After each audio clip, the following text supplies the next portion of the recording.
नमस्कार, DD news पर आप देख रहे हैं हमारा खास प्रोग्राम जनादेश। और जनादेश में हम दो राज्यों के विधानसभा चुनावों की बात करेंगे, जम्मू कश्मीर और हरियाणा की। जम्मू कश्मीर से बड़ी खबर यह है कि पहले चरण के चुनाव का प्रचार का आज आखिरी दिन था। और हरियाणा से सबसे बड़ी खबर यह कि वहां जो एकमात्र चरण में चुनाव होना है उसमें नामांकन वापसी की आज आखिरी तारीख थी। तो दोनों राज्यों से देखेंगे चुनावी खबरें, जुड़ेंगे अपने संवाददाताओं से भी। लेकिन सबसे पहले इस समय की चुनावी हेडलाइंस। जम्मू कश्मीर में थमा प्रथम चरण के चुनाव प्रचार का शो। सभी राजनीतिक पार्टियों ने अपने पक्ष में माहौल बनाने के लिए लगाया पूरा जोर। भाजपा के वरिष्ठ नेता अमित शाह ने भी आज कई जनसभाओं को किया संबोधित।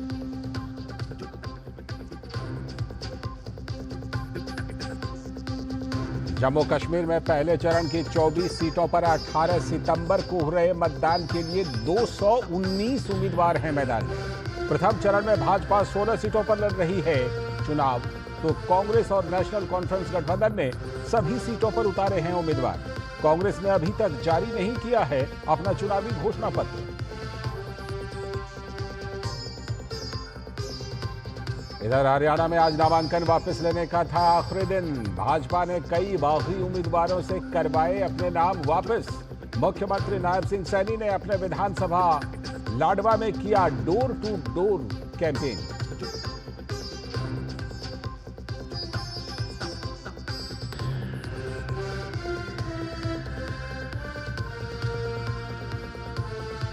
और थम नहीं रही है हरियाणा कांग्रेस में गुटबाजी।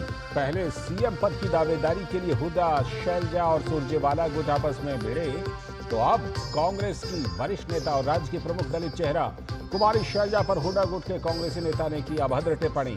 हुड्डा ने कहा मैनिपुलेटेड है वीडियो।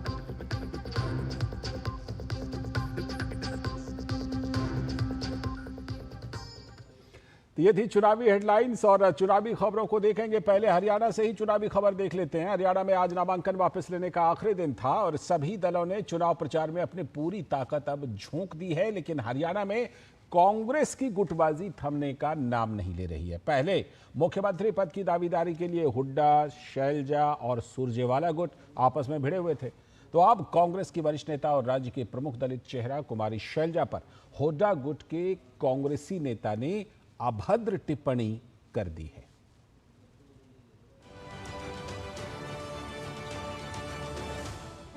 हरियाणा में नहीं थम रही कांग्रेस की गुटबाजी। शैलजा और हुड्डा की अदावत सत्ता वापसी पर ना लगा दे ग्रहण। अंतर्कलह से जूझ रही है हरियाणा कांग्रेस।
तरीके से कांग्रेस के ऊपर हावी है, ये आपने सबने देखा है।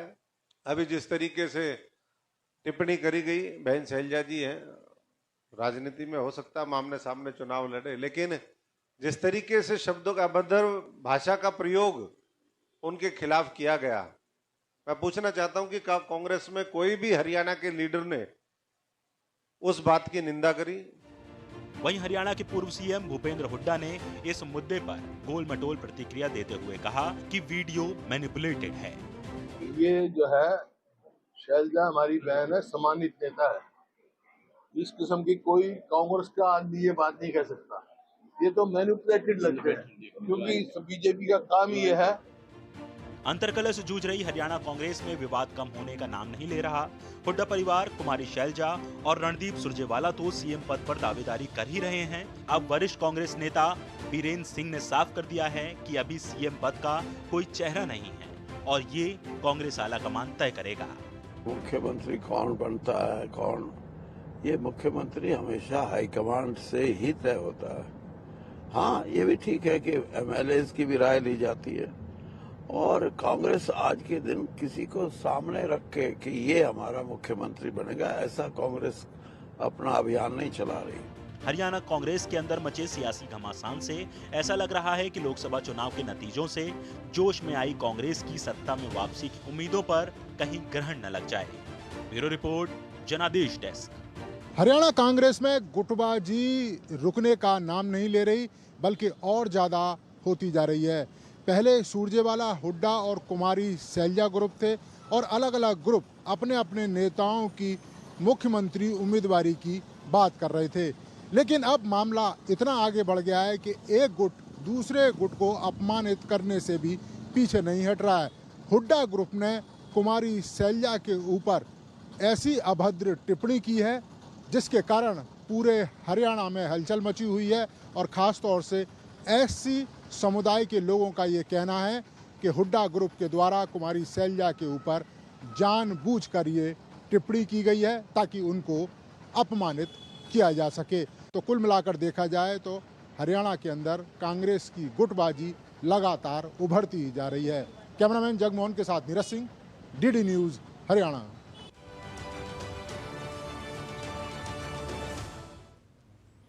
तो ये रिपोर्ट आपने हमारे संवाददाता नीरज सिंह की देखी और नीरज सिंह खुद इस समय हमारे साथ सीधे जुड़ चुके हैं हरियाणा की चुनावी नब्ज पर बात करने के लिए। नीरज, आपकी रिपोर्ट जो थी इसमें एक बात बिल्कुल साफ थी कि कुमारी शैलजा के ऊपर जिस तरह की अभद्र टिप्पणी की जा रही है, की गई है, इससे कहीं ना कहीं कांग्रेस का दो चीज़ें हैं। एक तो कांग्रेस की गुटबाजी सामने आ गई है सतह पर एक बार फिर से, पहले भी आती रही है लेकिन एक बार फिर से, और दूसरी बात ये कि खास तौर पर अनुसूचित जाति के जो वोट हैं उस पर इन सब चीज़ों का असर पड़ सकता है क्या?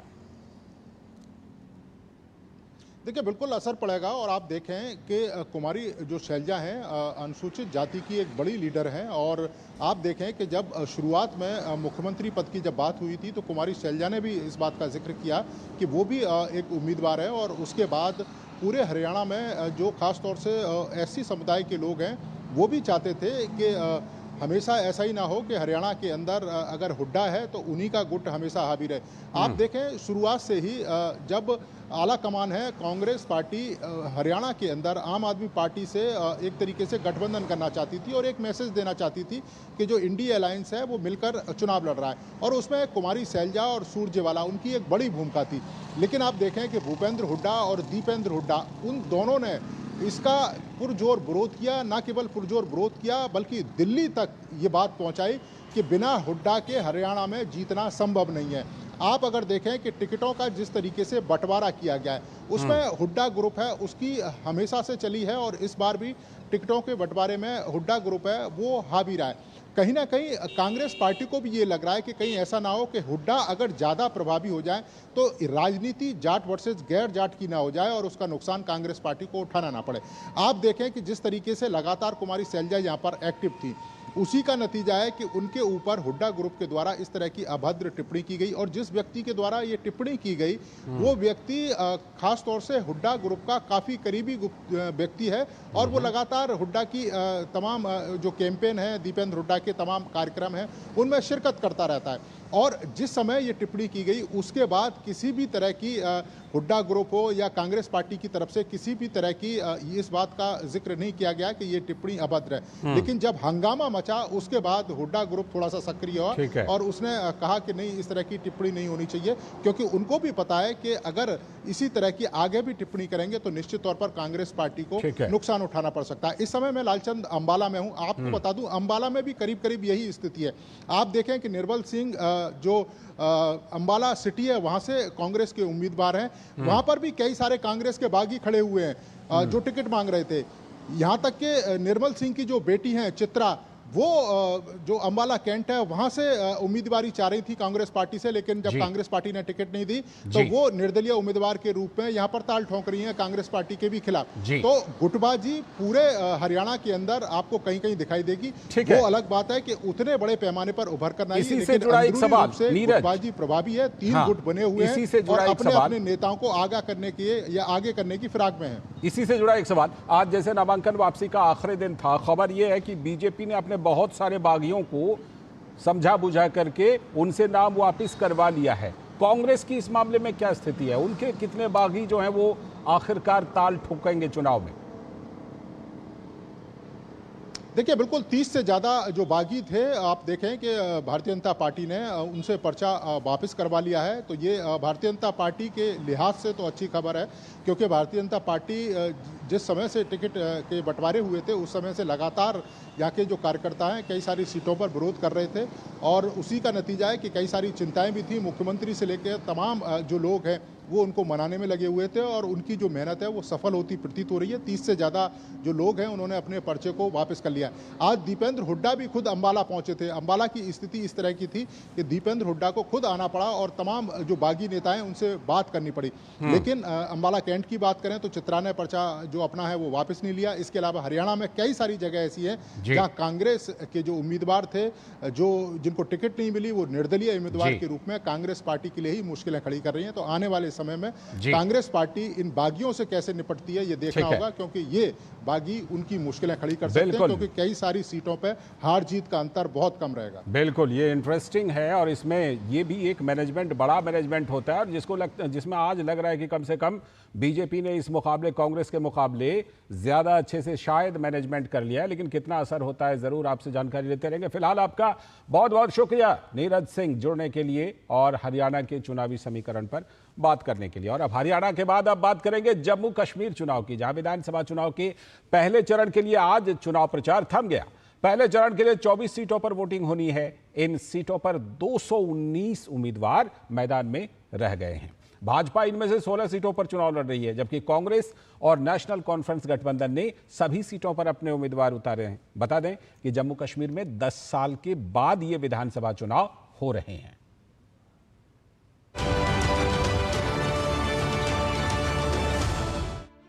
जम्मू कश्मीर विधानसभा चुनाव के पहले चरण के लिए आज चुनाव प्रचार थम गया।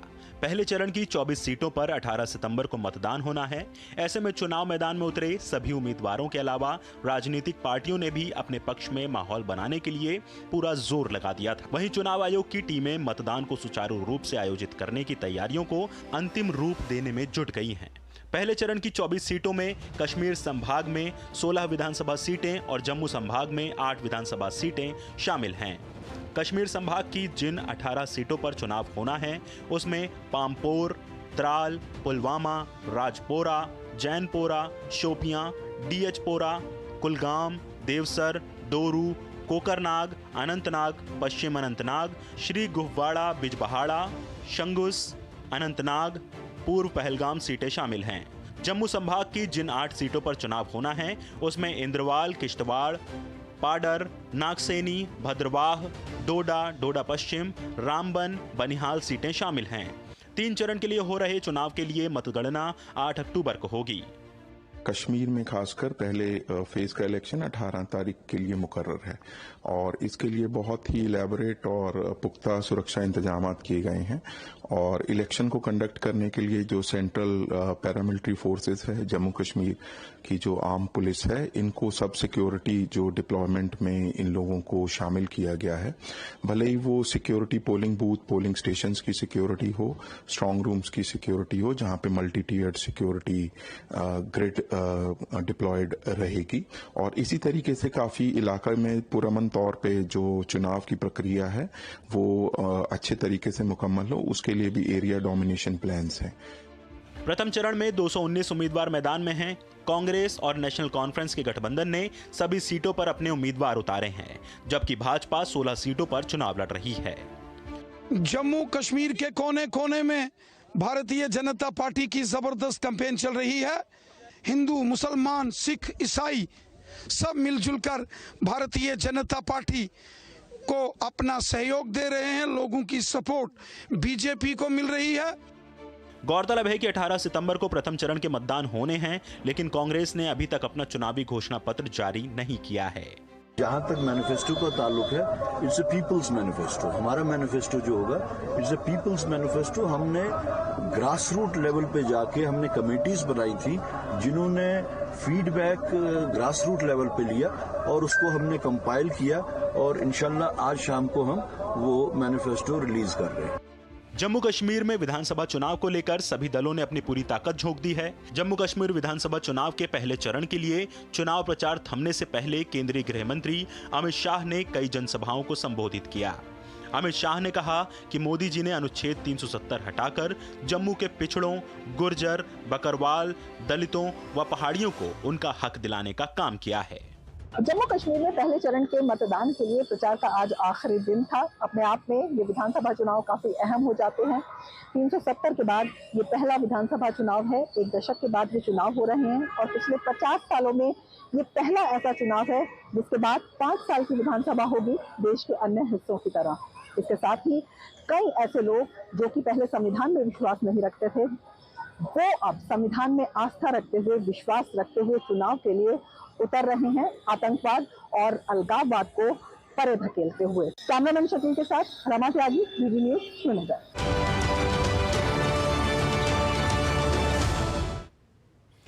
तो रमा त्यागी की ये रिपोर्ट थी, खास रिपोर्ट। रमा त्यागी खुद भी हमारे साथ इस समय जुड़ रही हैं, श्रीनगर से सीधे हमारे साथ जुड़ चुके हैं, उनसे चर्चा करते हैं।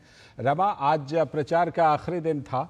जाहिर सी बात है कि सबने पूरी ताकत झोंक दी, लेकिन कुछ लोगों के मन में डर भी थे आजाद उम्मीदवारों को लेकर के। अंतिम समय तक के प्रचार तक में वो डर कुछ थोड़ा सा कम हुआ कि नहीं? देखिए, डर कम नहीं हुआ है, डर बढ़ गया है। नेशनल कॉन्फ्रेंस और पीडीपी की अगर हम बात करते हैं तो लगातार जिस तरह से पहले निर्दलीय उम्मीदवार, फिर जमात को लेकर, फिर एआईपी को लेकर जिस तरह से स्टेटमेंट्स आए हैं और उन्होंने उनके चुनाव लड़ने पर ही सवाल उठा दिए हैं, लगातार सवाल उनकी तरफ से उठाए जाते हैं। तो ये जो है, ये नेशनल कॉन्फ्रेंस का भी, पीडीपी का भी डर बताता है, क्योंकि लोकतंत्र में सभी को चुनाव लड़ने का हक है। और एक बड़ी बात यह है कि जो लोग पहले संविधान में विश्वास नहीं रखते थे, देश के संविधान को नकारते थे, वो संविधान को मान रहे हैं, वो विश्वास व्यक्त कर रहे हैं, वो ये मान रहे हैं कि मुख्य धारा में आए बिना, राजनीति में उतरे बिना, संविधान को माने बिना कोई भी चीज संभव नहीं है। तमाम आतंकवाद और अलगाववाद को पीछे हटाते हुए, तो अपने आप में ये एक बड़ी बात है। और इसी से जो नेशनल कॉन्फ्रेंस है, पीडीपी है, ये जो है डरे हुए हैं। डरे इसलिए हुए हैं कि यहाँ पर लोगों का कहना है, जब हमने ग्राउंड लेवल पर लोगों से बातचीत की तो उनका ये कहना था कि 370 के नाम पर जिस तरह से उनकी भावनाओं का शोषण किया गया था, जिस तरह से उन्हें बरगलाया गया था, जिस तरह से यहाँ का यूथ था उसे भ्रमित किया गया था, वो अब पर्दा जो है वो छट गया है और तमाम जो लोग हैं सबकी सच्चाई सामने आ गई है। और अब एक लेवल प्लेइंग फील्ड जो है वो सभी दलों को मिला है। एक आम आदमी के बेटे को मिला है चुनाव लड़ने का अधिकार, जो लड़ सकता है। तो जो निर्दलीय बड़ी संख्या में आए हैं उसने इन दलों की नींद उड़ा दी है। तो उसको देखते हुए कहा जा सकता है कि बहुत ही दिलचस्प चुनाव है। आज अमित शाह भी वहां पर थे, केंद्रीय गृह मंत्री। आज केंद्रीय गृह मंत्री अमित शाह ने भी वहां पर एक बार फिर से जोर देकर कहा, कोई 370 को वापस नहीं ला सकता। बिल्कुल साफ तौर पर बीजेपी लगातार ये कह रही है, क्योंकि 370 के बाद ही ये संभव हो पाया है। इस तरह का माहौल, लाल चौक पर मैं खड़ी हुई हूँ, इससे पहले भी आप देखते होंगे 370 से पहले इस तरह से लाल चौक पर खड़े होना, या यहाँ पर जिस तरह से अगर आपको यहाँ पर नजर आ रहा हो यहाँ का नजारा कि लोग जो टूरिस्ट आ रहे हैं, जो यहाँ के आम लोग हैं, लाल चौक का एकदम से नजारा ही यहाँ पर बदल गया है, वो संभव नहीं था। आज हम गए थे क्योंकि चुनाव प्रचार का आखिरी दिन था, तो मैसूमा जो है, जो यहाँ का बहुत संवेदनशील इलाका कहा जाता है, वहां पर चुनाव प्रचार चल रहा था, डोर टू डोर कैंपेनिंग चल रही थी, रात में यहाँ पर चुनाव प्रचार होता है। तो ये 370 के बाद संभव हो पाया है इतनी खुली फिजा में। और ये जो एनसी और पीडीपी के जो स्थानीय कैंडिडेट्स हैं वो भी एक्सेप्ट करते हैं, वो भी ये कहते हैं कि इससे पहले इतनी खुली फिजा यहाँ पर नहीं थी। तो बीजेपी उसके बाद जो विकास हुआ है, अब आप देखिए कि यहाँ से लेकर संगलदान तक जो कनेक्टिविटी बनी है और जम्मू तक रेल पहुंचाने का काम है, ये और भी जो विकास बिल्कुल तस्वीर तो आपके पीछे भी दिख रही है कि लाल चौक पर किस तरह से जो टावर है वो आपके पीछे, और लाल चौक पर जो हलचल है वो काफी अच्छी दिख रही है। बहुत बहुत शुक्रिया, आगे भी आपसे जुड़ेंगे और चुनावी खबरों पर चर्चा करते रहेंगे। फिलहाल आपका बहुत बहुत शुक्रिया रमा। और कुछ और चुनावी खबरें देख लेते हैं। अभी हाल ही में जम्मू कश्मीर के पहाड़ी समुदाय के लिए संसद द्वारा आरक्षण का प्रावधान किया गया। पहाड़ी समुदाय का जीवन दुश्वारियों की एक कहानी बताता है।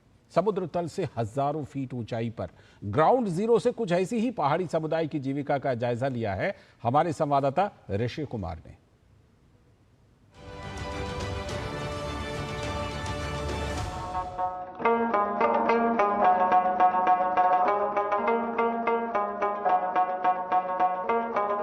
जम्मू कश्मीर चुनाव में गरमाया पहाड़ी समुदाय के लिए आरक्षण का मुद्दा। जम्मू कश्मीर के पहाड़ी समुदाय को संसद से मिला अनुसूचित जनजाति का दर्जा। गद्दी ब्राह्मण, कोली और पदरी जैसे पहाड़ी समुदाय को मिला अनुसूचित जनजाति का दर्जा। बीजेपी ने दलित, गुर्जर, पहाड़ी और ओबीसी समुदायों के आरक्षण अधिकारों की रक्षा का किया वादा। कांग्रेस नेशनल कॉन्फ्रेंस गठबंधन ने आरक्षण नीति में बदलाव और उसे वापस लेने का किया वादा। गुज्जर, बकरवाल और पहाड़ी समुदाय के लोग होते हैं, हाल ही में इन्हें आरक्षण भी मिला है। इनकी क्या दास्तान है, क्योंकि जब ये यहाँ पर आते हैं तब अपना घर बनाते हैं, अपने जानवरों को इस जगह का उपयोग चरागाह के रूप में करते हैं। तो हम जानने की कोशिश करेंगे कि किस तरीके से ये इस जगह का उपयोग करते हैं, इनकी सामाजिक व्यवस्था क्या है और इनका जीवन कैसे कटता है।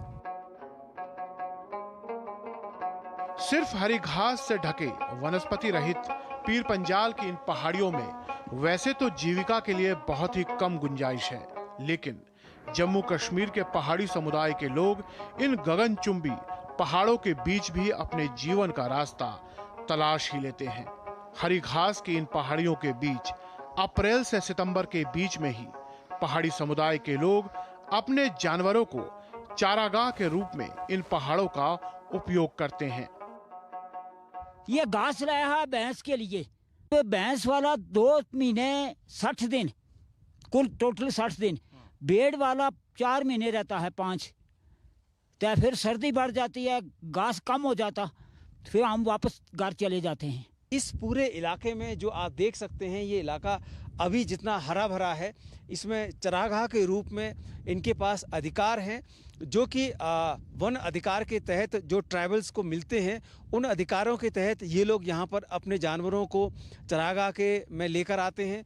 और इसमें इनके पास भेड़, बकरी, भैंस, ये जो तमाम जानवर होते हैं, यही इनकी जीविका के साधन होते हैं और इनसे जो आय इनकी बनती है उसी से इनका जीवन आगे बढ़ता है। पहाड़ी लोग भैंस, बकरी, भेड़ जैसे जानवरों को यहाँ लाते हैं, लेकिन हर एक जानवर की यहाँ रुकने की सीमा होती है। 4 महीने जान रहता कश्मीर में, फिर बस पे डरे, फिर जाता रजौरी। ये रजौरी में घास बहुत है, जगह है, वो जो जगह नहीं बढ़िया गर्मी। जम्मू इलाका में रजौरी, नौशेरा, चंद्रबड़ी, कालाकोट, इनमें ये निका माल नहीं रह सकता बढ़िया। दोपहर बीमारी लग के मर जाता, इससे फैलते आता है कश्मीर। अक्टूबर से लेकर मार्च तक यह इलाका पूरी तरह से बर्फ से ढका रहता है। तब ये लोग जम्मू के निचले इलाकों में जाकर अपने जीवन की गाड़ी को आगे बढ़ाते हैं। खानाबदोश जीवन होने की वजह से उनके बच्चों की शिक्षा को लेकर तमाम चुनौतियां हैं, क्योंकि साल का आधा हिस्सा यहाँ इन पहाड़ों पर बिताते हैं जहाँ शिक्षा संभव नहीं है।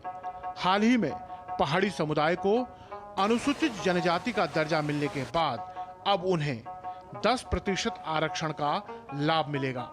पहाड़ी समुदाय की 4 जनजातियां पहाड़ी एथनिक ग्रुप, पदरी, कोली और गद्दी ब्राह्मण को एसटी में शामिल किया गया है। और अब कुछ खबरें देख लेते हैं फटाफट अंदाज में, चुनावी खबरें।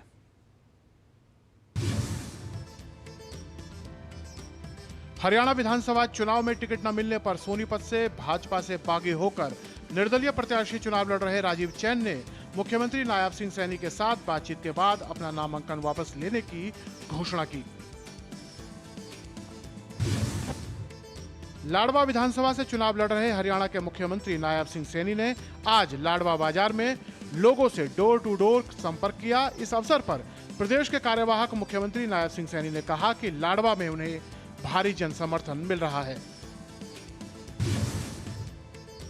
हरियाणा में होने वाले विधानसभा चुनाव को लेकर सहकारी क्षेत्र भी अब आगे आ गया है।